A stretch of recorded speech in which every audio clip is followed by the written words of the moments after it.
Good evening. If you're joining us right now, this is time for the People's Court. And tonight, the subject matter is something that's close to the hearts of so many people out there. Recent figures tell us that about 720,000 people die every year to suicide. These are our brothers, our sisters, our friends, our families, our colleagues, and other members of our communities. And they say as well, for every person that attempts and succeeds at suicide, there's many more who didn't. So many people are assailed from all angles by all sorts of problems that push people to the position of wishing to take their lives. For many years across the continent and across the world, suicide has been criminalized. In fact, we used to say committing suicide, as if you're committing an offense. But today, the conversation is shifting to change perspectives, change minds about this. It's no longer committing suicide. I believe the technical term these days is death by suicide. And a few alterations there. But tonight, we want to talk about why there is need to change this perspective on suicide. But really, this month is the month of suicide prevention. How to get there? I know most of us, I've got a story to tell, and some of you, I know, have stories to tell of people that you just wish, I wish I just got to them a little bit earlier before they made that fateful decision. I wish I called. I wish I texted. I wish I extended a hand just before that fateful decision was made. And that's why we celebrate, or rather we mark this month, the month of suicide prevention. Ladies and gentlemen, that is a subject matter tonight, and we have people here who've got scars to prove, who've got insight and knowledge and experience with this heavy, heavy matter called suicide. And with that, ladies and gentlemen, this conversation begins now. Indeed, and we will want to invite you to continue to chime your feedback and to just give you a glimpse of our guests even before we get the show on the road. We are joined by wonderful ladies and gentlemen here in a studio, and I think, Victor, tonight you can just give them an opportunity to just introduce themselves. Yes, and say a word or able two. to tell us what they do, and then we'll also get the show on the road. We can start with you, ma'am. Start with your name. What is it that you do? Yeah. My name is Dr. Margaret Kagwin-Jogona. I am a counseling psychologist, and I'm also a mental health advocate. I believe in preventive mental health, and so I've been investing in my time and energy in educating people on how they can live better so that they can prevent situations that take them down towards that direction. So since 2020, I've been having a public class every Wednesday where I've been educating people on basic mental health literacy. Yeah. Welcome to the program. Thank you. You, sir? Good evening. Good evening. My name is William Detre. I'm a psychologist with Restore and Renew Wellness. My focus is intervention whenever there's the aspect of mental health and suicide. It has been a passion of mine. Because my generation seeks to restructure the whole perception of mental health and progression. The future is with us, and I'm here to carry it through. Welcome. Karibu. Karibu. Thank you, and good evening. Good evening. My name is Maureen Mbuge. I'm a clinical psychologist by profession, and also a mental health consultant, currently with the NAF clinic. And I'm equally passionate about matters mental health. And there's a lot in mental health that requires to be looked into from different angles. So thank you, TV 47, for bringing us on to talk about mental health. Karibu sana. Karibu. Lastly, my name is Victor Chino Hamisi, or people would know me as Victor Hamisi. I'm a counseling psychologist, but also a victim of mental health, where I'm running an initiative dubbed known as Check on a Man. So basically, Check on a Man is all about helping men overcome mental health, and men having a safe space where they can be able to be vulnerable, open up, and share what they go through, instead of a man dying silently with depression. Because when one man goes down, there are people who, in terms of, depend on him directly, indirectly.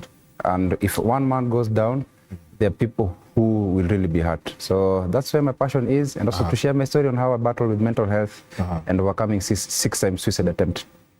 Yep. And indeed, he's a victor. He's a victor indeed, He's a just victor. like his name suggests. Yeah, well done. You've seen the guests you have in studio tonight. You can go ahead and engage us. Send in your questions if you have any, as well as comments or feedback regarding the program tonight. But before then, let's bring you up to speed with what you shall expect into the copy of the Star newspaper tomorrow. The headline being, Gathungu, why many schools are death traps. That is the Auditor General Nancy Gathungu.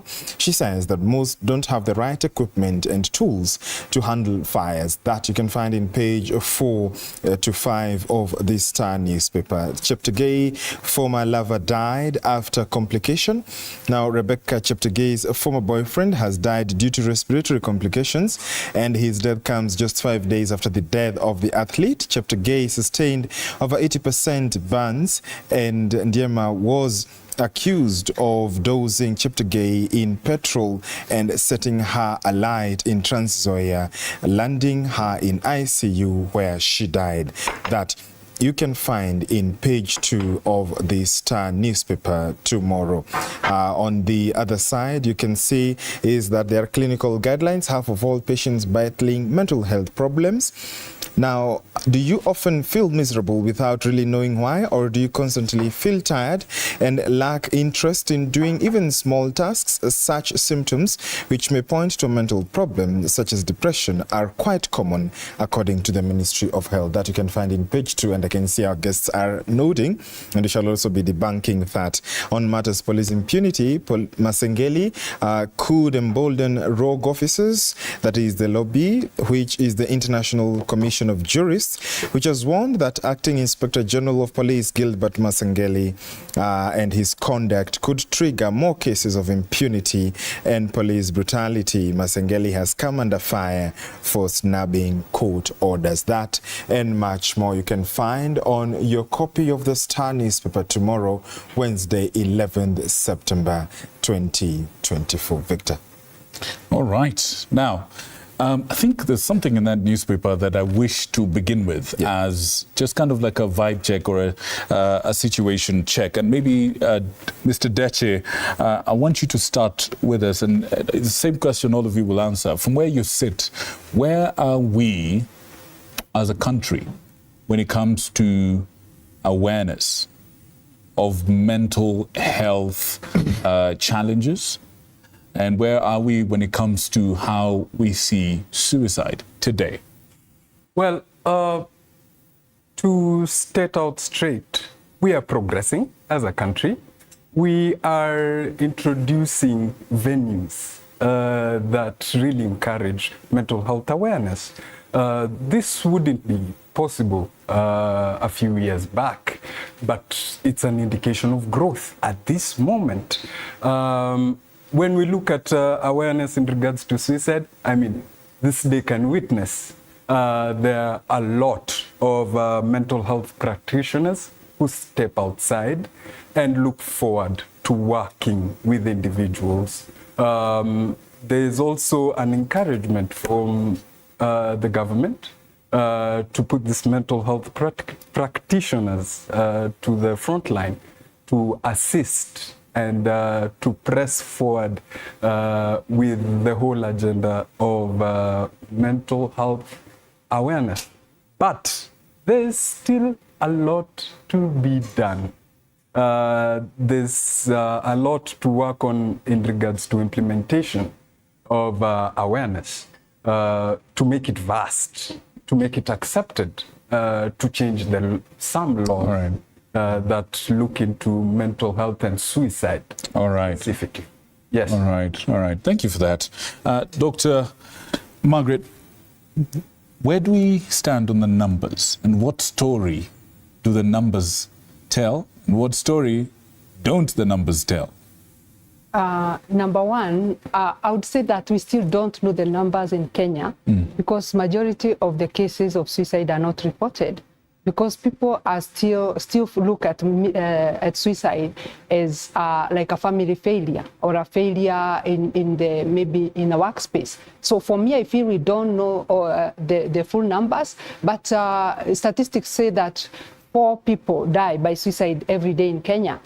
Worldwide, as you have said, more than 700,000 per year people die by suicide. So for me, I feel like the conversation is going on well, but I feel like we still have more to do. We still need to speak to families so that they can know how to recognize a person who is on the edge. I think we still need to talk in workplaces where people can know how to support each other and to prevent that direction.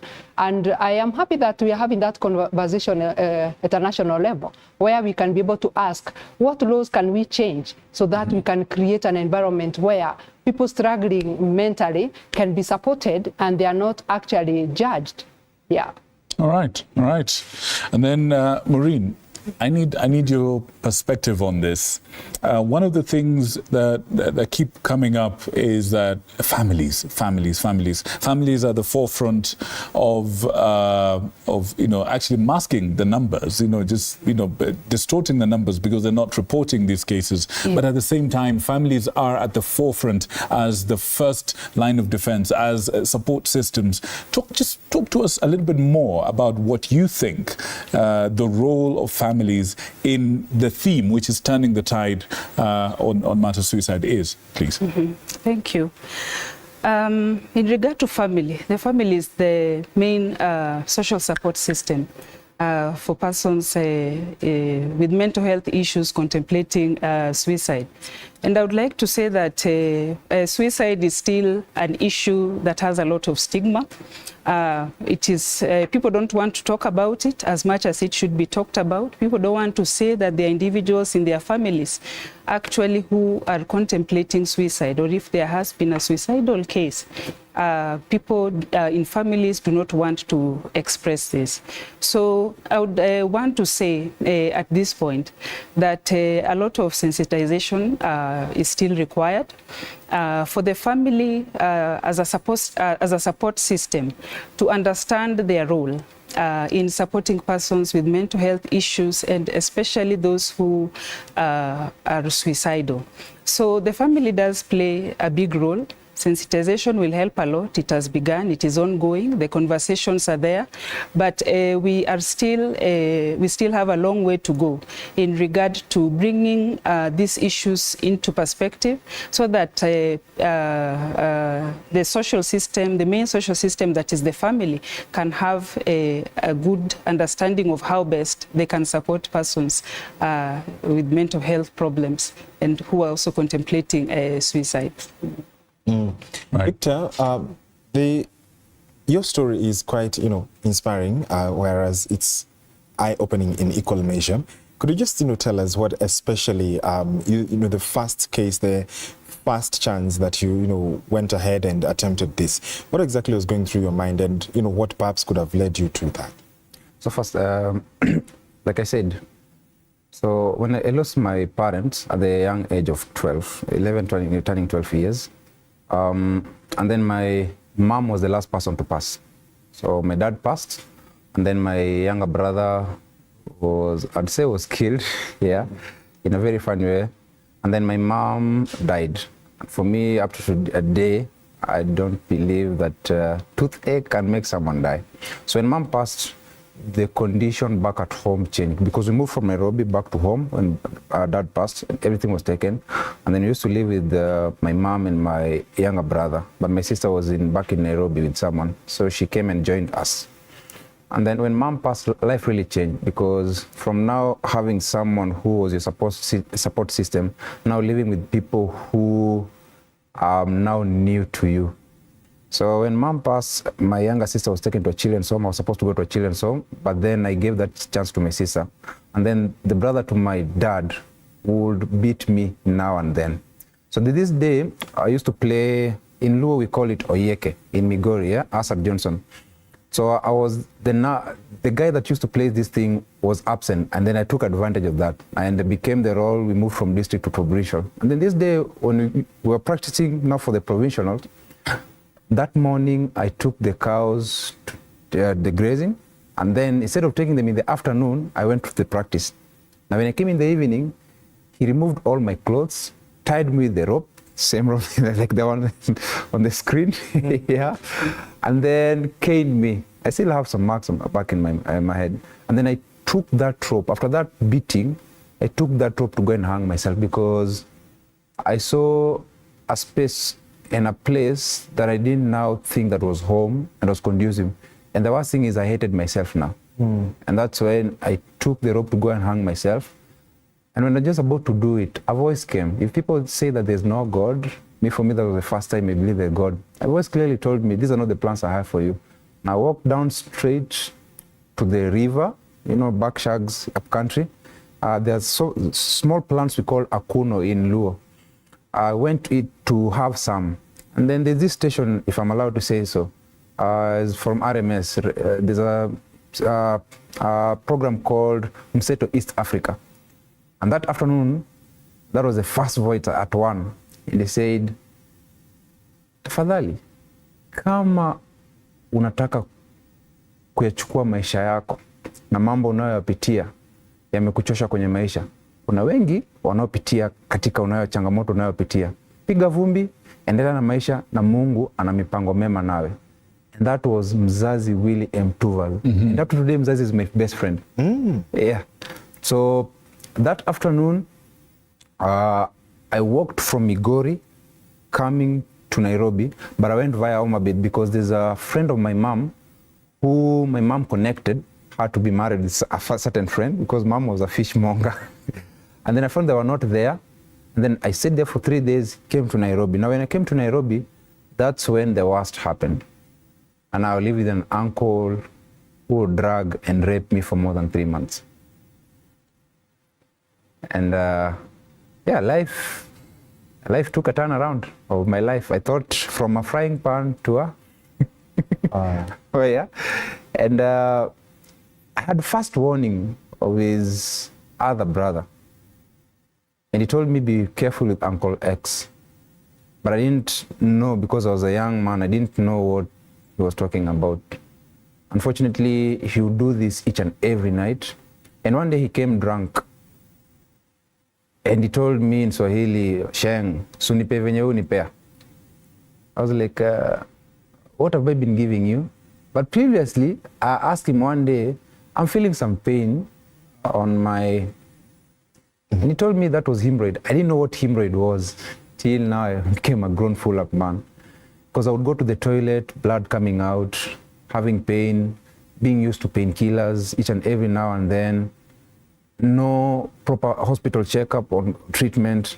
And that day when he raped me drunk, that's when I realized what had happened, where my pain was.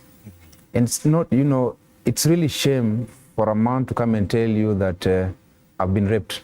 For a lady, you'll get help. By then, right now, I've been able to sensitize on terms of GBV for men. And in the morning, I thank God the wife came. And when the wife came, I saw the door open because I was not allowed to go out. And she came for money upkeep for the child. And that's how I ran. And my street life started there. But in the house, there's a day I overdosed myself, and they helped me. And in the street, the rest of the suicide, that's when I attended in the street. And one of the worst moments in my life is all the suicide attempt that I attempted was hating myself. Me not even knowing the value of my name. Because each and every person, you have to ask yourself, what's the meaning of your name and the reason why God allowed you to be called that name. That name, Victor, I did not know the meaning of it. I didn't know that he had a purpose. I did not know that God had something behind it. And I struggled with loving myself. And the worst from all is rejection. Because I self-isolated myself. Most of the victims of mental health or depression are people who are either loners, into drug abuse, multiple sex partners, or even end up in the last stage of taking their own lives.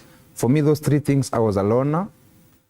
I used drugs in the street life, a lot of coke and a lot of glue. If you meet a street kid with a glue that's 3 to 4 days without food, if you meet him or her with a kitamba, that's more than a week without food. That's why I even started feeding street families, and I've been doing this for the last 9 more 10 years.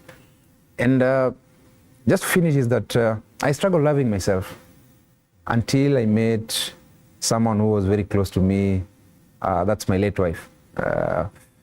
Yeah, Faith, she passed. And Faith helped me to become who I am. Faith became a pillar. And that's when I told her my story. Thank God to Jerry Migu and Big Ted. They helped me to get a surgery. And the rest is history. And today, here I am. Yeah. Wow, and here you are. Yeah, I am. You know what? Your story is amazing. There's so many stages of that story that are powerful in their own way. And we can see your life like a river. At every given time, something big, traumatic happens and it shifts and it changes direction. But one thing you kept doing is you kept moving forward. And maybe when we come back from break, I would really like to tap into that wisdom, that experience that you've had, and maybe share with the people out there just what kept you going each time. You know, you said you attempted multiple times. So 6 times, goodness gracious. But here you are. You're 7 times a victor, right? Here you are. And there's nothing braver than sharing your own story. Okay? So thank you so much on behalf of all Kenyans who are watching. Thank you. We'll be right back, good people. After that kind of story, we want to take a bit of a breather. Folks, I want you to pay attention. If anyone needs to watch this program, get them, drag them, call them, whatever you need to do.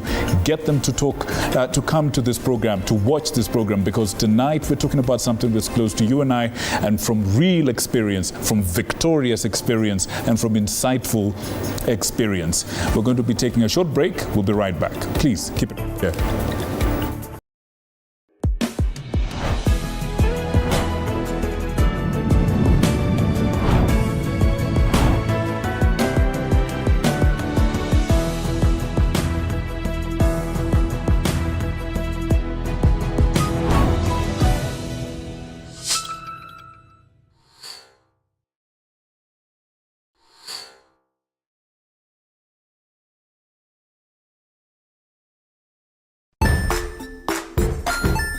Hey there friends, welcome to Kids on the Block, where fun and imagination come alive. We dive into magical world filled with exciting adventures and awesome friends. What position were you in? I was number 2. What position were you? Number 1. He decided to cross the bridge by his house and look for food on the other side. We're going to do half cup of chocolate chips, and the other one, we're going to do half cup of the blueberries. So, grab your imagination hats and get ready to explore with us. Join us every Saturday at 9 a.m. for new friends, amazing stories, and tons of laughter.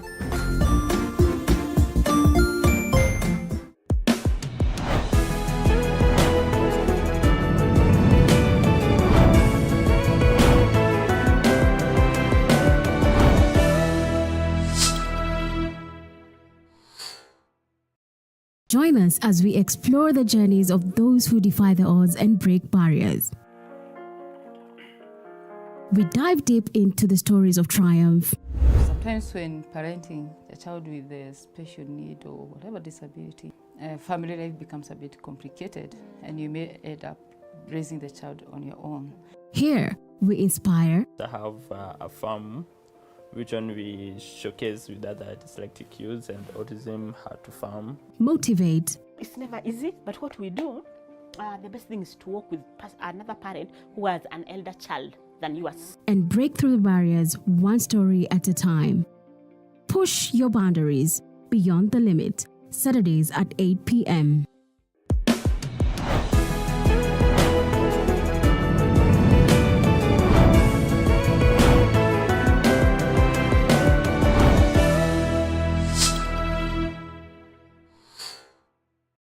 The Grind, where business meets brilliance. It's not just about the ideas. I was working as a shampoo boy. I used to wash clients' hair on the sink. It's about making them happen. From big wins. In primary school, when we would be asked what people want to be, I was categorical that I want to be a nurse. To hard lessons. The consoles change, the gaming equipment keep changing. We cover it all. Tune in to The Grind, where every episode is packed with insights. The person who is serving customers, always be a customer-centric. Strategies. When you pay attention to detail, you get luxury items. And stories to fuel your ambition. Don't just dream it, grind it. Mondays at 7:30 p.m.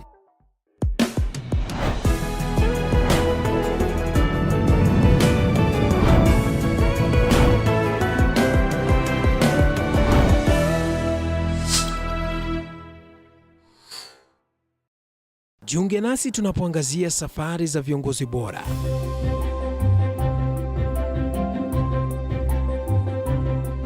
Kutoka kwa ushindi mkubwa hadi masomo magumu. Wakati wetu kwamba wasichana si wa kusoma, ni wa kuolewa, ng'ombe ipatikane, wazazi wakuwe watajiri. Tunashughulikia yote.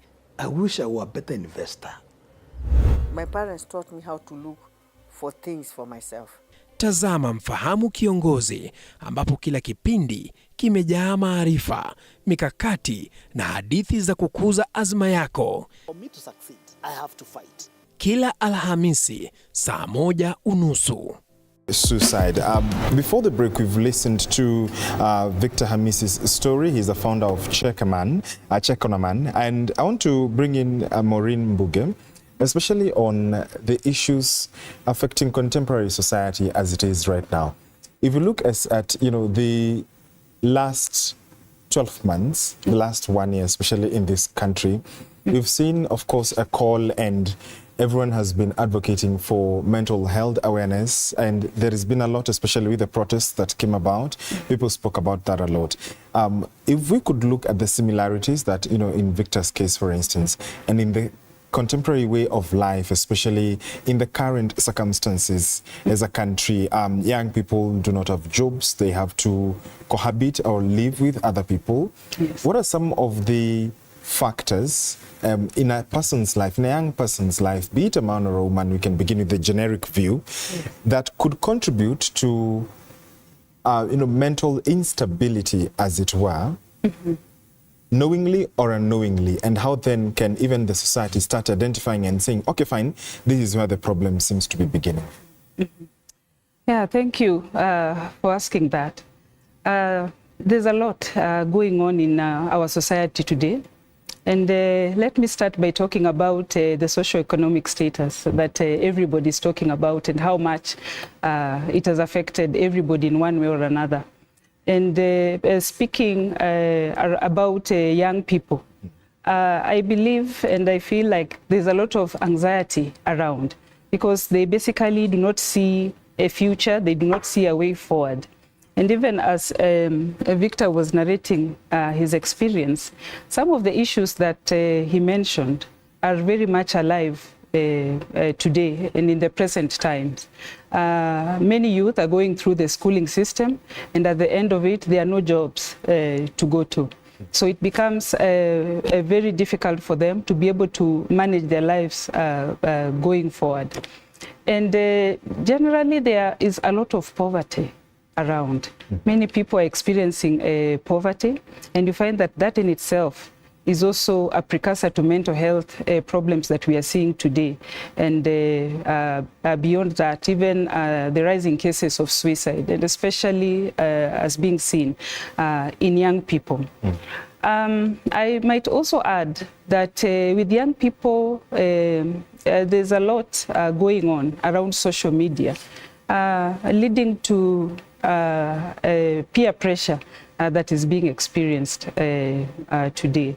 So you find that there's a lot that is being shown on social media, high lifestyles, and young people want to emulate these kinds of lifestyles. But looking at the way the society is, it becomes very difficult, and this in itself is a major contributor to some of the challenges that we are facing here today. I might also add relationship problems from all angles.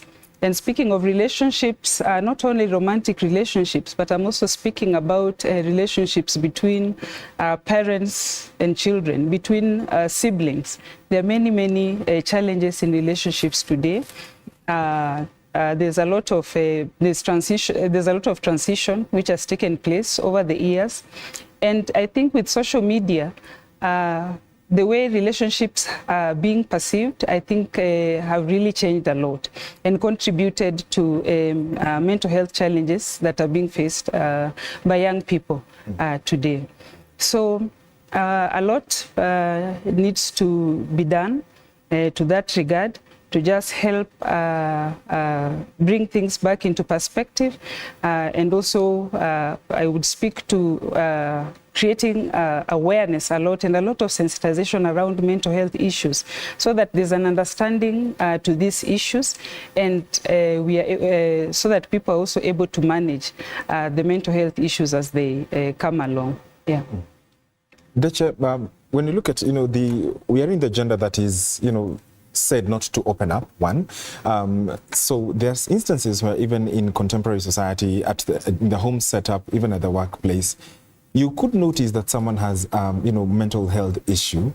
But the problem is the challenges that even I think families, friends and colleagues go through. So if Victor was going through something and I can notice it, but the fact that he does not seem to understand that he's going through that, so that then I would attempt to prescribe and, say you have going through a mental, instability or unwellness, seems to be, a point of conflict, especially for relationships, be it parental, siblings, friendships.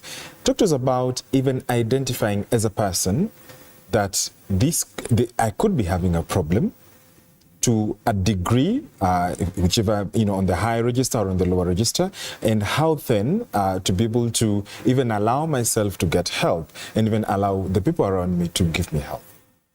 Okay, brilliant question. First of all, we need to understand the whole aspect of conditioning. Through our lives, we've been conditioned to follow a certain structure. Unfortunately, we have been victims to stereotypical conditioning of what a male role should be. Picture your modern day Superman with a frowny face who walks out in society, doesn't express themselves. It's highly worshipped. It's highly looked upon. Now, obviously, it's going to be difficult to identify if you have an issue whenever you are in that state, because this is all you know. This structure, this conditioning is all you understand. Now, I would greatly suggest the need for a mental health practitioner, getting to seek help from a mental health practitioner, just to have a conversation. We have had a misunderstanding that when you go to a psychologist or a counseling psychologist, you are mad or you're sick. That's totally wrong. Having a conversation with your therapist should be a daily norm for you, because you're human. You have two hands. They can carry a cup, but they can never carry a rock, which is probably 10 tons or 100 tons. You need to acknowledge your mortality as a human being. Avoidance of it is simply adhering to the stereotypical ideologies that have been set to us. And there's no difference to that. We're just regressing. If that's an approach we will find necessary to take. Yeah. Oh, wow. Victor? There's a bit of information from WHO that's really shocking. Apparently, and allow me to quote here, prevention of suicide is not something that a lot of countries take seriously. In fact, only a few countries in the world have included suicide prevention among their health priorities. It's not even an issue for them. And only 38 countries across the whole wide world have a national suicide prevention strategy. Okay? So here we are. We have this big problem affecting quite a lot of people. And none of us, as far as states and governments are concerned, none of us are coming together to find ways to deal with this. Now, in our small way, in this conversation, I want us to try and share the knowledge and the wisdom that we have to be able to prevent this. I want all of us to talk about how do we prevent suicide. Let's start at the very, very small level, the individual. Wangari Maathai said, what's your little thing, the one little thing that you're going to do to contribute to the world? I'm paraphrasing very generously. But what's the one little thing? So if someone at home is asking themselves, okay, this is a big thing, it's a big problem, clearly there are many sources. We've talked about the causes of suicides and its mental health challenges. Our brother Victor has shared his story, the incredible pressures and unfortunate events that have happened in his life that have pushed him into those positions. We're there. So how do we begin to prevent this from happening? Not everyone will hear a voice that conveniently gets him out of trouble right at that particular point. Not everyone has a hotline to William Tuva, you know, or not everyone has a hotline to the likes of you, the mental health professionals.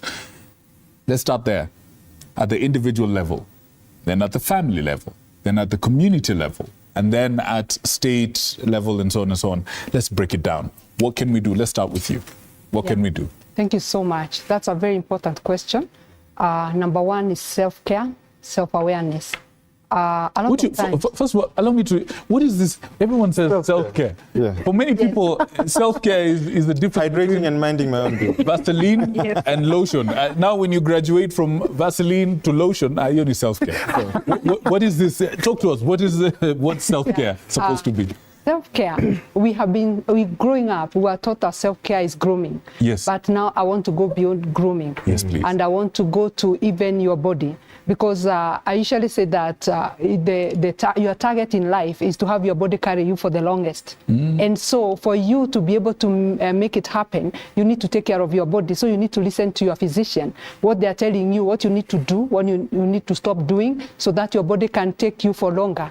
Now, that begins with your body. The next one is your mind. Your mind is that which processes what your eyes can see, because the body gives you like contact with the world. You can see, you can hear, you can smell, you can taste. So the senses give your mind information, and then the mind processes and tells you instructions on what to do next. For example, if we saw a snake here, your mind will probably tell you this is a dangerous animal, so run. Another one will be, it's a dangerous animal, they faint. Another one will scream. Another one will fight. So our mind is supposed to give us instructions on how to go about your life. So taking care of your mind includes becoming aware of what is happening in the mind, becoming aware whether there is too much, becoming aware whether there are things that are not needed. The same way when you're sweeping your house, you sweep that which you don't need and throw it, but what you need you keep well. In your mind are there things that you don't need and you're not removing, so that you find yourself overwhelmed. That is at the point where a person wants to take their life, because their mind situation is overwhelming. They cannot be able to find a way forward because there's too much happening there. So I feel like people are not aware, like they can take care of your mind to ensure that there is enough space to navigate new challenges. Because if you have new challenges and existing challenges are there and they have not been resolved, then you get overwhelmed. Meaning, when you take care of your body, you don't worry too much about your health, because you are generally healthy. You are eating right, you are exercising, and you are doing all the things that your doctor is telling you to do. So if your body is healthy, then other problems coming, you can be able to navigate, because you already have one thing going well for you. Because you find that when people are taking their lives, maybe they are not healthy. On top of that, something else happens, maybe like a death in the family, or maybe they have failed something, an exam, or maybe a relationship has broken. So those things are compounding on each other, and so the person begins to feel overwhelmed. So for me, I feel when you take care of your body and your mind, and then you get in touch with your belief system. What do you believe about yourself? Are you a person of worth? What do you believe about other people? Are the other people important? And how do you relate with them? What do you believe about the world? What do you believe about animals? What do you believe about plants? And what role do they play in your life? So when you begin to get in touch with what you believe, then you chart a path that you take as a person, and you don't even compare it with another person. Because remember, your mind is the one that is informing you about your belief system. It's the one that informs you of how to resolve your problems, and also reflecting on your belief system in your problem solving. So for me, I feel like a lot of times we struggle because we keep looking at what other people are doing, and yet those people are not us. And I want to mention about relationships. Currently, the girls are talking about tall, dark, and handsome. So I'm imagining a short person. What solution can we give them? It means we are having problems with no solution. So unless now you become aware that you are short and accept yourself, that's the way you can move forward. But if you get stuck in I'm short and I'm not desirable, then it means that's a problem that cannot be solved. So I feel like when you embrace who you are, accept who you are, the world will take you or leave you, and you should not be afraid of what they do, because you have a path that you want to follow. And if you follow that path, then it's going to be a happy path because it's your path. A lot of times we copy, we are trying to be other people, and that is where we are getting it wrong. So, yeah. All right, that's good. And Victor, I want you to jump in, still on the level of the individual, right? And I know, I saw you nodding and making notes, especially the thing about tall, dark, and handsome. I think really to... Before I forget, yes, please. Not all of us men are tall like Bradley the Tall. Exactly. Now Goliath is tall, he's dark, he's, handsome. I mean, look at the number of ladies that... Now, he's a king among us. Now, money has come in, that's why. Yeah. Now, talk to me. From your experience, from your understanding, what else needs to be done on the personal level, at that personal level, in preventing this? What can we do, brother? What can we do? She's described everything, and each and every day is a learning day. One of the things, especially as men, that's why I ran Check on a Man initiative here, is... one of the people that... Talk to us about where that organization came from. So it's all about, in every pain you go through, God has a purpose for you, and that's where your purpose is and your calling is. And even you being a journalist, there's something you went through or you admired, either through pain or through good moments, that made you to be a journalist. Yeah? For me, I wanted to be a journalist. God wanted me to be an ambassador of Check on a Man. And this is what I say. Self-love, is the one most important thing, by knowing that, like she said, you are Victor, I'm Victor. The second names differentiate us. I'm Hamisi, you are? Muyakani. Yeah. So at the end of the day, there's Victor the Brown with a gap, and there's Victor. Yeah. And at the end of the day, you cannot be another person. There's something that Githu Muigai once said. He said, if you want to be a lawyer like me, you have to be born where I was born, with the mother that I was born with, grow and go through the same thing that I went through, go to the schools I went to, go through the struggle and the studies and the late nights and the early mornings, and have the grace that I had, graduate how I graduated, give the speech or what I said, and walk through the path that I went to. But if you want to wake up tomorrow and be rich, or be where I am today, you're not me. You have your own path. At the end of the day, self-love, I'll speak on behalf of men, because I believe personally, 60 to 70% of world problems are caused by us men, by not loving ourselves. And that's where I bring in the choice of faith. We were discussing behind the scene at the waiting room. And I say this, at the end of the day, if you do not know who you are in God, then you are zero. Even the Holy Bible says, love your neighbor as you first love yourself. If you do not love yourself, this water the water that is inside is mine. If it's overflowing, it's for others. You first have to have tributaries of loving yourself. Then you'll be able to love other people. And that's why as can't pour from an empty cup. Yes, and that's why as men, it is high time you know that when you go and sleep at night, you have your own sleep. You have your own struggles. And it is you to appreciate who you are, appreciate by first going to the number one thing that you have to do as a man first. When you go to check on your health, you have to check on your mental health first. Yeah? And as a victim, I'll say this, one of the biggest things that I've learned from my mental health breakdown and me overcoming it is by going to these people. I don't need to go take Panadol, and I need to be first screened and see where the problem is. Many of us go to do the exercise, but do not see the exercise of the mental health. We see these people as a non-negotiable. If they tell you this, the bill is 100,000. Naeza enda mahali nifanyie. But let me tell you, the first mental health, if your mental health breaks down, you'll never read the news here. You'll never be seen here. Because how you think, how you process, either positive or negative, affects the results after that. And it is high time as men, we need to know that by loving and taking care of ourselves, not other people first, that will determine how we treat other people. And even for the relationships, yeah? You first I see our brother here, and you have a long hair, he has a short hair. Meaning you went to the barber, had different styles, and that's what you loved.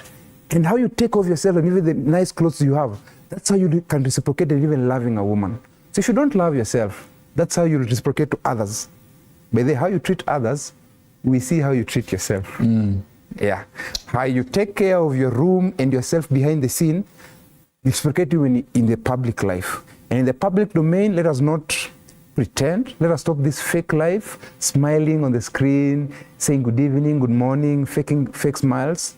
But let's be real, because when you're real, that's the basis of life. That's the basis of, and when I usually say this, vulnerability does not demean or make you less a man. You're talking about it, going to someone and say, I'm going through this, does not demean or make you less a man. And it is high time we need as men to love ourselves and love our mental health. All right, I love that. And sorry? Yeah, you're agreeing. Yeah, your take, it's quite powerful. But there's something you said, and I want you to jump in here for a second. Is it true that a particular gender is more prone to not just suicide, but generally mental health problems? Would you agree that some genders, I mean, of the two genders that we have, one is more vulnerable to that? And why is this?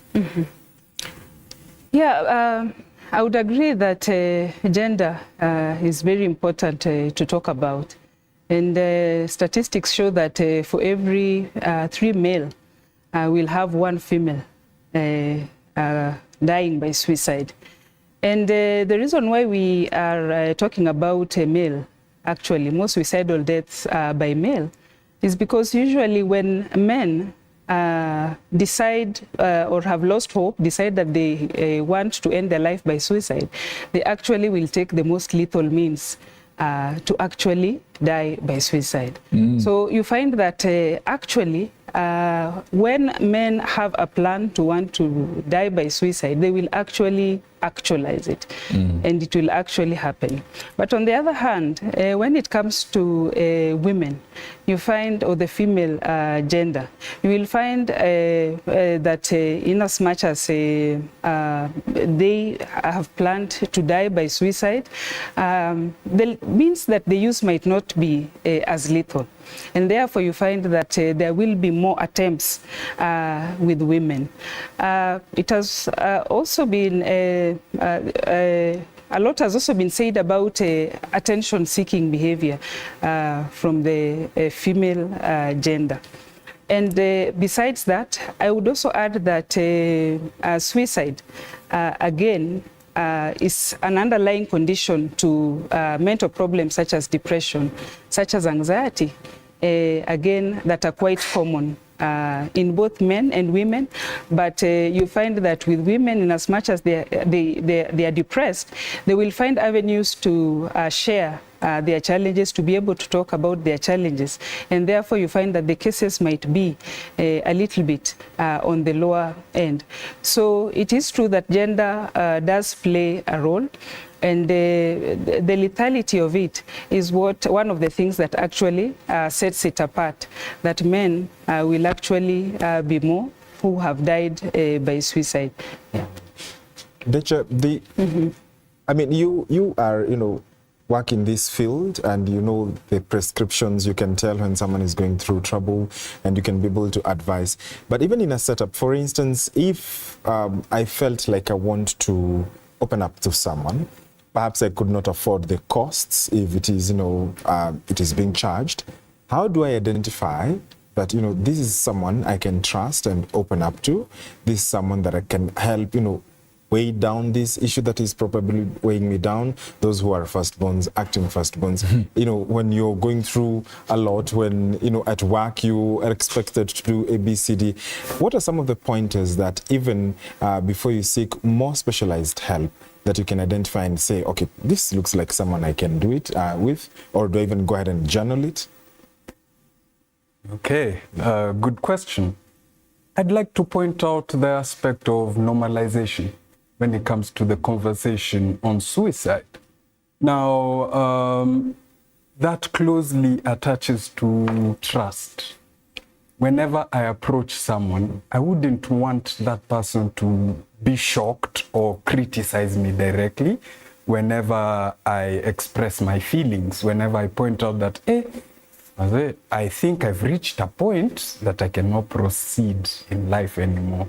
I wouldn't want someone to jump up and point out like, how can you say that? Life is wonderful, life is all this.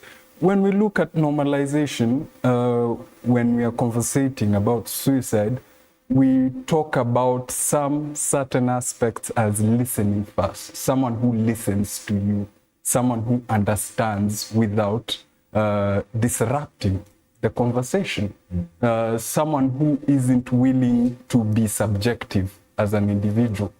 I understand that will be difficult because some aspects are emotional. And once you're pointed out that so-and-so wants to take their own life, you panic, you jump into a frenzy. But let us take that first step in understanding how is this individual's situation. That brings forth the whole essence of trust whenever I come to approach a certain individual. Because if you're listening, if you're understanding, if you're not disrupting, if you're not quick to label me with names, I'll find a greater comfort. If you're willing to question and try to dig deeper and understand my experience, then really express myself and seek assistance from you. And that needs us to firstly understand one thing. There's no one cause of suicide. There are only risk factors of suicide. My risk factors might not be similar to Victor's risk factors. They are varying. So the only way I can understand one's risk factor is by listening, digging deeper, questioning to understand more, so that once that normalization is there, conversation can flow without the fear of judgment or criticism from a negative basis. All right. I like that. I like how the conversation is going. And now I want us to shift a bit, and we're just about to take a short break. But when we come back, we've talked about at the individual level. Now let's talk about our communities, our families and our communities, and what we can do to empower or equip our communities to be able to deal with this matter a little better. But all that and more after the break. Good people, the SMS line, the WhatsApp number, all on your screen. Please let us know your thoughts, your questions, and your views. And in the other part of the program, we shall be able to channel the same to our guests. We'll be right back.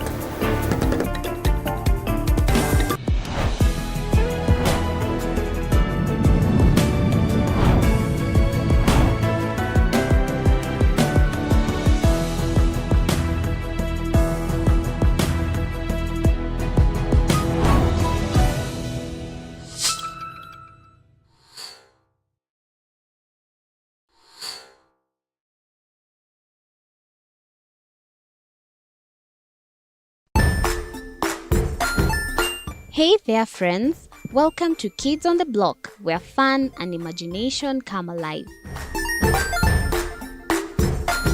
We dive into magical world filled with exciting adventures and awesome friends. What position were you in? I was number 2. What position were you? Number 1.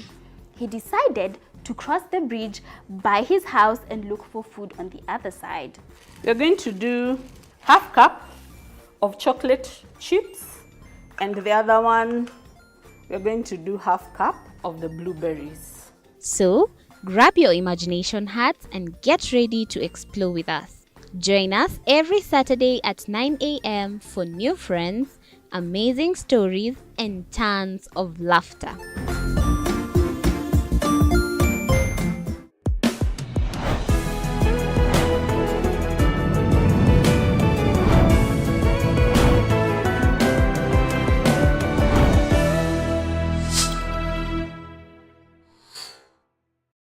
Join us as we explore the journeys of those who defy the odds and break barriers. We dive deep into the stories of triumph. Sometimes when parenting a child with a special need or whatever disability, family life becomes a bit complicated and you may end up raising the child on your own. Here, we inspire. I have a farm which one we showcase with other dyslexic youths and autism, how to farm. Motivate. It's never easy, but what we do, the best thing is to work with another parent who has an elder child than yours. And break through the barriers one story at a time. Push your boundaries beyond the limit. Saturdays at 8 p.m.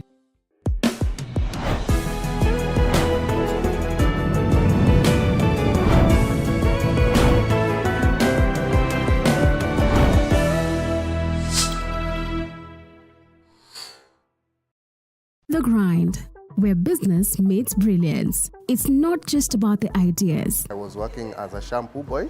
I used to wash clients' hair on the sink. It's about making them happen. From big wins. In primary school, when we would be asked what people want to be, I was categorical that I want to be a nurse.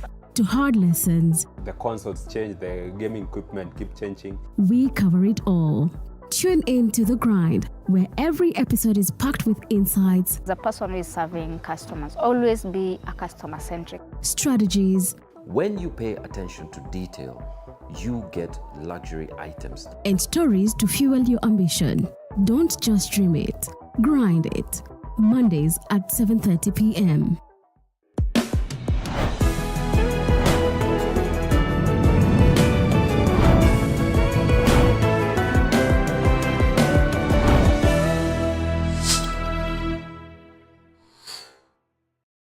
Jiunge nasi tunapoangazia safari za viongozi bora.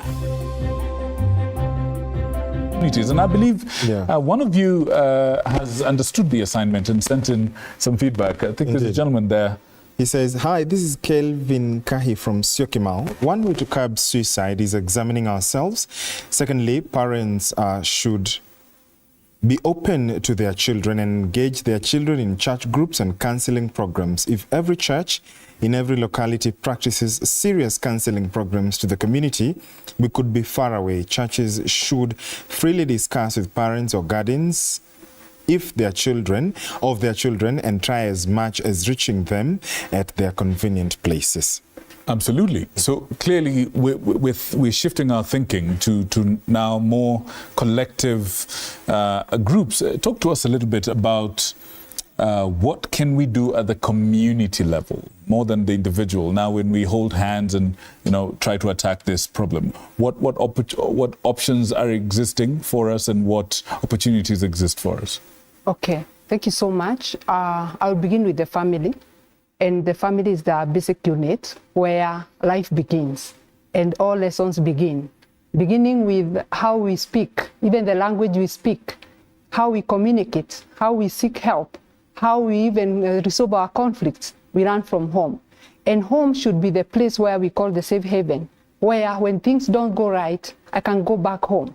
I don't know whether you remember when you are in the village and you're running up and down and things go, maybe you hurt somebody or you get hurt. Where do you run back? Home. It is because that is a place where you are accepted as you are.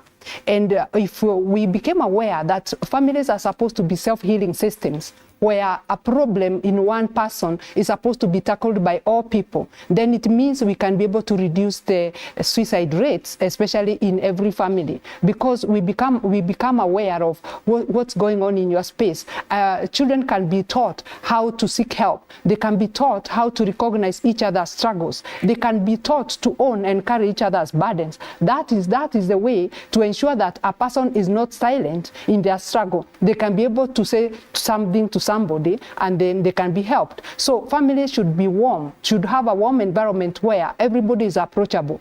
Parents can be able to talk to their children, and children can be able to talk to their parents about anything, and they can be able to express themselves. This is why even conversation of what's going on with you and how can we help you, and they can even talk about even suicide. For example, let's say something they see something on TV together. Those are learning and teaching opportunities where a parent can ask, what do you think about that? What does that mean for you? Then you can be able to give your input so that the child can be able to know, this is what mommy thinks, this is what daddy thinks. But I believe that nowadays, maybe when something like suicide comes up on TV, maybe you switch it off and look for something else. And this is important teaching moments about mental health, about fires. Do your children know what they can do if they see a fire? Do your children know what they can do when something happens? I feel like we miss a lot of teaching moments, especially with what is happening in the world today. So a family is supposed to be a self-healing system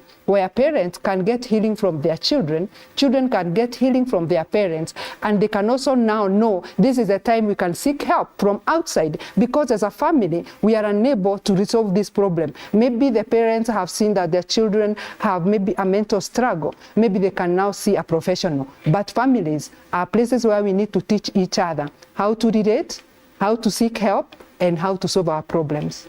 All right. Victor, what are your thoughts on this family community? You know, as she was speaking, there's something that came into my mind. And back before I say that, places of worship, for me, I keep saying it, I do not respect your religion, I respect your choice of faith. Because religion is man-made to control our emotions, and you cannot even question the pastors or even the spiritual leaders. But a choice of faith, that's how we communicate to God. Now, the places of worship need to offer counseling services, and even places of work. Let me ask this. Does your workplace, when you underperform, will they give you a space to go and have your mental health therapy and come back and perform, or will they fire you? Definitely, most workplaces, what they do is fire you and hire someone else. But what if they even take part of your salary and offer you counseling services for you to regain and perform well? Because if you fire one person, the process for just recruitment, a lot of people will come, apply for the job, and even some will be discouraged because even their CV did not even reach who is who. And that's how even some of them even end up starting having mental issues, because they went somewhere, look for a job and hope that I'll get this one, and it's only one position. Secondly, family, what she has said, in terms of having a safe space. For me, these are my thoughts, and I thank God for what she said. When choosing a partner, have a partner who together with can create a safe home and a safe haven, the way she has said. Because both of you, out here we can smile. You can think that I'm okay. But when I go home alone, that's where I can pour my issues and say all of the things that I have by myself. And let's say you have a partner.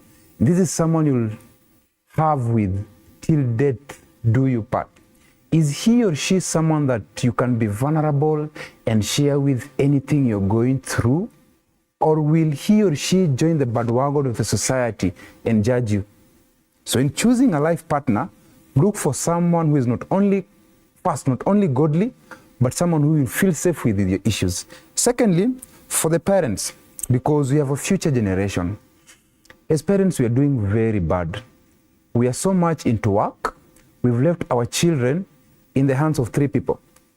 Even bring them character-wise. 1, society. 2, our house helps. 3, the teachers. This is where they spend most of their time with. God forbid if these 3 people are not godly people, and they have wrong intentions toward our children, not bringing the best out of, but also us as parents. How are we creating a safe space where our children can share with us? And that's why I'll finish by saying this. Clearly, please, as parents out there, ask your children, number one, what character do they dislike in you as a dad or even as a mom? Number two, who is their role model? That's how you review on how your children look at you, and you see some of the things that either you're doing right or wrong. There's a verse I love was sharing with them saying, and even in the matatus, I usually do a talks in matatu every evening, and I keep saying this to people. That's how you can review and see some of the places where you're going wrong as a parent. There's a verse in the Bible that says, "Come, let us reason." Do you sit down as parent and reason with your children? Or are you our fathers and our grandfathers who, when you used to hear that Peugeot climbing up and everybody goes to the books quickly and they're dictators? Or are you a parent who his or her children can still draw the line of respect? This is my dad, these are our parents, still respect you and can still share with you some of the things that you are doing wrong as a parent, and you also can correct them and they take that correction with love and still respect both of you as parents? That's food for thought for both of us to ponder about. Absolutely, absolutely. Wow, I saw you taking mental notes to that. Any points on the family and community space? Oh, yes. I would like to start by saying that in my practice as a psychologist, I have noted that many problems stem from the basic family unit. Most of the challenges in regard to mental health that lead to suicidal ideations actually stem from the family unit. And the family unit is very, very important to talk about. There are many challenges in the family unit today that are being faced by different individuals. And as Dr. has mentioned, and also Victor as well, especially challenges in relationships and parenting are really major, leading to problems such as depression, leading to problems such as anxiety, leading to problems such as substance use, which are usually the precursors to suicidal behavior. So this being said, the family unit is quite important and it needs to be looked into. And I keep on talking about doing a lot of mental health awareness in whichever platforms which are available. If I might share, in my family, we have annual meetings. And in those annual meetings, we actually put aside some time to talk about mental health issues, because we realize that mental health issues could affect anybody at any time, and we can see these things within the family system. So we should begin from there. We should actually take individual initiative.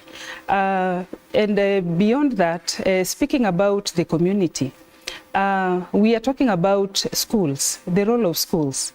And we are also talking about churches and the role of churches within these communities.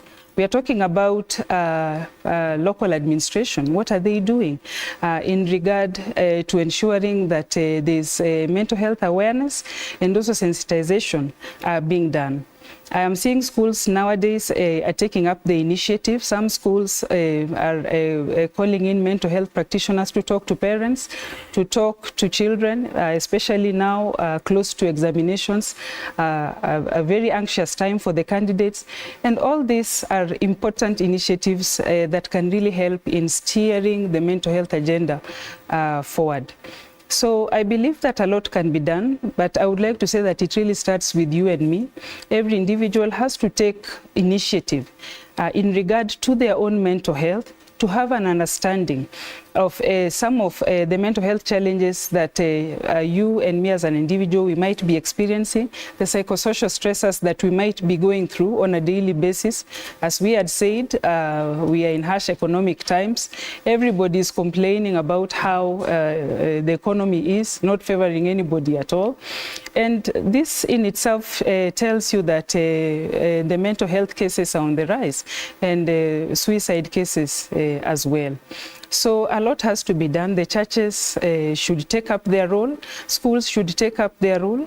Families should take up their role as well in creating awareness towards mental health. And this will take us a long way as a country. And perhaps, if I might add one more thing, that there's a lot that is being said about decriminalization of suicide. And I believe that this is a conversation that needs to continue. And it will begin with the understanding of what mental issues are and what suicide actually is, that it is also classified as one of the mental issues. So you can imagine taking a person who wants to end their life to jail.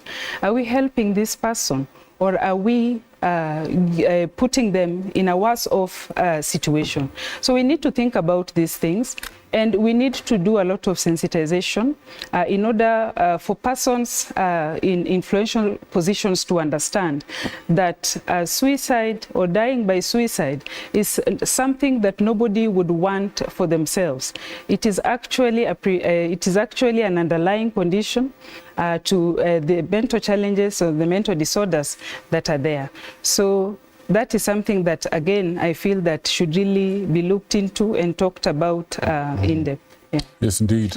And if I may, now, Mr. Dache, what policies would you suggest need to either change or be introduced at, let's say, a national or international level that would really help take this conversation to a better place?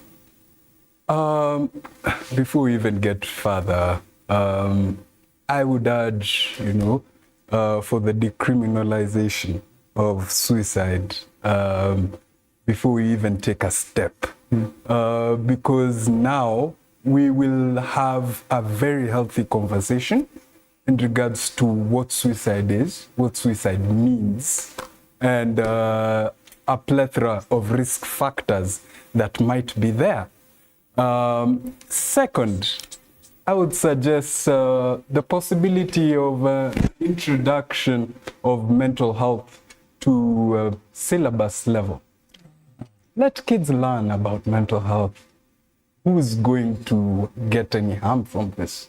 I feel that sense of fear has made individuals avoid the need to learn because there is the fear of the possibility of imitation. And honestly, I feel that's something that we still need to work on, especially if we perceive learning from the basis of imitation of the negative rather than the positive. That way we can go a very, very long way, because think about it. With the introduction of mental health-based syllabus, we are having a new generation that doesn't discriminate. A new generation that understands. Picture the whole aspect of this new generation taking care of kids. They don't take care of kids without understanding, but they do take care of them with a sense of direction on what is better and what is not. There's no trying and error at that point. I mean, trying and error is a normalcy in human day-to-day activity, but a sense of direction can come with that mental health. We'll be raising very mentally healthy kids, and the future will look as healthy as ever. Okay. Brilliant. Brilliant. I've got a question here, and I think to you, Dr. you can help answer. He doesn't say his name, but he says, how can we minimize suicide menace, especially from our men in uniform who lives on orders and no one to stand with them by nature of work that leads to suicide? Mamboleo from Kisumu. Okay. And you can also chime in for the rest of you. Yeah, thank you so much. Number one, when it comes to men in uniform, we probably don't understand what their work condition is like. Probably we need men in uniform who may actually understand the psychological perspective to come and maybe understand what are the orders that probably are weighing down on them in terms of their mental space, because these are human beings. So they need to be checked in terms of what orders are really like bringing that situation, what are they exposed to, and how are they dealing with their personal issues, because even if they are men in uniform, they are human beings, they are husbands, they are fathers, gas, they have to pay rent. All those things need to be checked. Are they able to take care of their basic dignity, like in terms of, can you feed yourself? Can you clothe yourself? Can you take care of your basic, needs? So for me, I feel like a person who understands what happens in that situation may be in a better way to tell us exactly how is it that we can be able to help them. But number one is a society. We also need to understand them. We also need to understand that sometimes when they come out there, they are coming following orders and they're just there. That's the way they've been trained. So we need not to provoke them. We need yes. And I perhaps spoke into that because when they come to the society, they come to their families. Yes, but they also come to the society to do their job. Okay. For example, let's say when there are riots and they are coming to deal with the riots, they are coming now as men in uniform to follow orders. So in that situation, we should look at them as also as human beings who have families and they are following orders. So we should reduce the amount of, especially when it comes to like us Kenyans with our Kenyan men in uniform, we need to reduce the amount of friction between us and them, because we are basically hurting each other. Because if you hit him or you kill him, then somebody has lost their dad, somebody has lost a brother. So for me, I feel like we need a society to find a way of resolving our problems without putting anybody in the line of fire. I think we need to have conversations, because conversations are the ones that can solve our problems. But when we go sometimes deep and we start fighting like physical fight, when somebody goes down, a family goes down. So for me, I would like us to sit down and have conversations, and also to be able to make promises that we can keep, and also to be able to put each other to accountability. Yeah, and Victor wants to chime in. So I have a very funny story in terms of men in uniform. Yeah. But before I say the story, in a nutshell, I think I plea with the government. When I mean government, from both arms of the government, going down to men in uniform, all our men in uniform.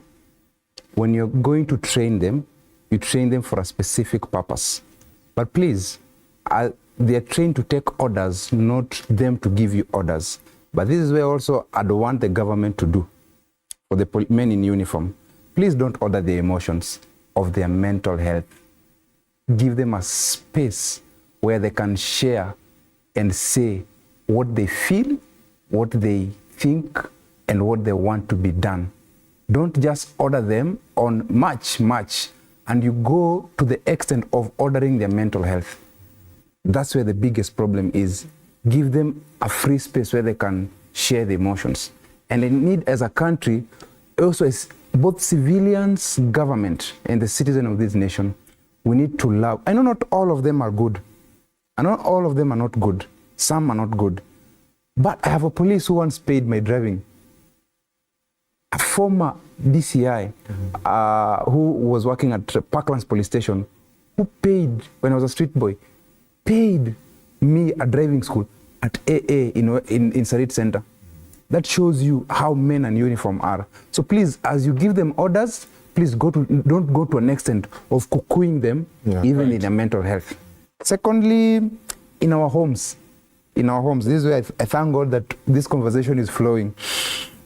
It is high time that we need to not only be sensitive how our children communicate to us and the society at large, but you need to go back to the first love. Back in the days, man, you'd go to your neighbor's home and you used to cook ugali and the flour is finished and you go knock and be given flour for free. Top up. Yes, top up. And you take back.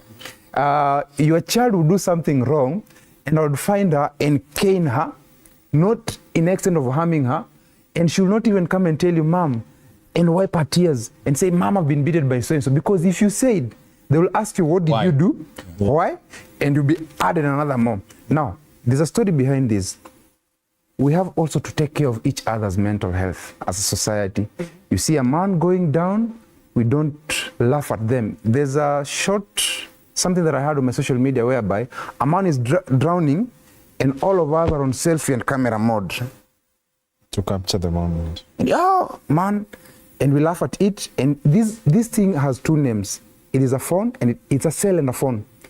Are you using it as a cell has put you in a cage, or are you using it as a phone to communicate and help others? It is high time as society, we need to take care of each other the way we used to do it back in the days. And that's why I say to this story, I'm not going to mind what I wouldn't mention a name.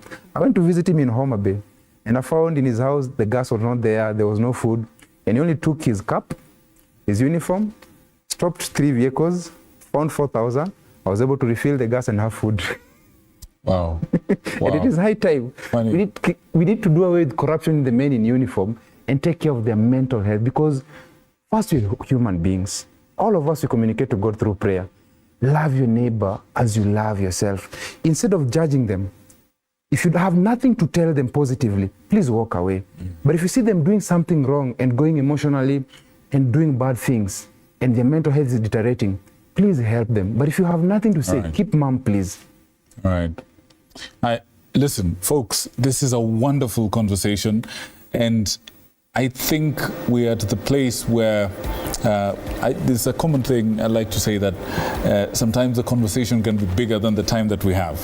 But with a little time, I know when a director is telling us to wrap up, but 30 seconds each, if you may. I want each of you to find in your mind, in your heart, in your experience, one thing that you wouldn't like to leave this studio without having shared with Kenyans. One thing, as brief, as tight as you can. Who wants to go first? Mr. Deche, you look very ready. This camera belongs to you. Straight there. Talk to Kenyans. One thing, 30 seconds. The stage is yours. Now, we need to get to understand a system, and once we understand a system, we need to deconstruct it and involve psychological assistance in reconstructing that system that might be toxic for us. Yes. Heavy English there. Madam. Yeah, thank you so much. I think I would want to say, own your story. Because the moment you own your story, it means you are not comparing yourself with another person. You are simply trying to see how you can become better and how you can be able also to be assistance to other people, whether it's family or even people within you or other people within your space. So own your family, own your story and do your best for yourself and for other people within your space. Thank you. Wonderful, wonderful. Maureen? Yeah, thank you as well. I would like to speak to persons who are contemplating suicide. And I would like to tell that person who is contemplating suicide that it is important for you to know that you are not alone. It is important for you to know that situations can actually change. The emotions that you're having at this moment in time can actually change. And please, please seek support, seek psychosocial support as soon as you can, and you will find a big change in your life in the near future. There is always hope. All right. And Victor, quick as you can, check on a man. 0704-038-470. That's my number. And check on a man. I feed and clothe street families every Thursday at night and every Saturday in the morning. You can donate clothes from toddlers to grown-up. Drop them at NTV the shoe shiners or call my number. I'll finish by saying this. If you go around using someone's daughter and dumping her, remember your daughter also will be used. And as a man, it's okay not to be okay. But it's not okay for you as a man to keep quiet and die silently. Always know that talking is a therapy. Learn to open up, learn to share what you're going through to someone that you feel safe with, and always know if you go down, the people who direct and indirectly depend on you, what state will you leave them? And number one thing you have to do is when you go to the hospital, go and check your mental health status. Thank you so much. Have a good night. Wonderful, wonderful. Indeed, absolutely a lot of feedback, but I just want to say something that the question we asked you about the man in uniform. Mambole from Kisumu says, thank you, well answered. Hope one day to share my story below. We want to thank you for your great insights, ladies and gentlemen, right here in studio. We've been speaking to our experts on this matter of turning the tide on suicide, Dr. Margaret Kagwe-Njuguna, counseling psychologist and mental health trainer. Thank you for joining us. William Deche Mwachiro, psychologist, Restore and Renew Wellness Center. Thank you, sir, for coming. Maureen Mbuge, clinical psychologist.